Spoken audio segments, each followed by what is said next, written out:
আমরা মনে করেছিলাম জামাত ইসলামী ছাত্র শিবির তারা 16 বছরের গোসা খাইয়া কিছু সোজা হয়েছে, তারা তো সোজা হয় নাই। ইসলামের নাম ব্যবহার করে আমার তালামিজ কর্মীর উপরে আক্রমণ করেছে সিলেট এমসি কলেজে। তালামিজে ইসলামিয়ার দায়িত্বশীল কর্মী সিলেট এমসি কলেজের ইংলিশ অনার্স তৃতীয় বর্ষের ছাত্র গতকাল রাত 12টার পরে তার রুমে গিয়ে আক্রমণ করেছে হিংস্র হায়নার মতো। এই আক্রমণকে আমরা মিলাতে পারি 1971-এর পাকিস্তানি বাহিনীর আক্রমণের মতো। সেই হায়না দালালেরা আমাদের উপর আক্রমণ করেছিল, এই লাল সবুজের পতাকা কেড়ে নিতে চেয়েছিল, আমাদের মুখের ভাষা মায়ের ভাষা কেড়ে নিতে চেয়েছিল। আমাদেরকে অনেকে বলেন ধৈর্য নাই, আমাদের ধৈর্য নাই, আমরা সত্য বলতে চাই, সত্যকে গোপন করতে চাই না, এই জন্য থামতে পারি না। আর তারা সত্যকে মিথ্যায় পরিণত করতে চায়, মিথ্যা বানিয়ে প্রচার করে।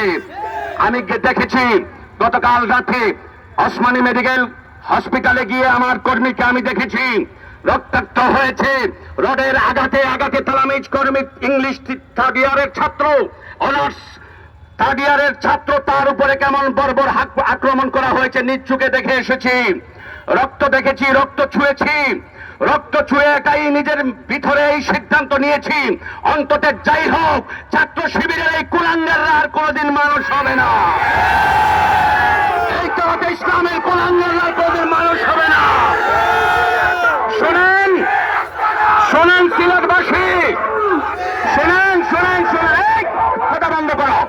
সিলেটবাসী শোনেন, আমি এখন মরতে পারি, আমার মৌত আছে, এটা লেখা আছে, এটা সুনির্দিষ্ট করে রেখেছেন আল্লাহ তাআলা। আমাকে মামলা দেওয়া হতে পারে।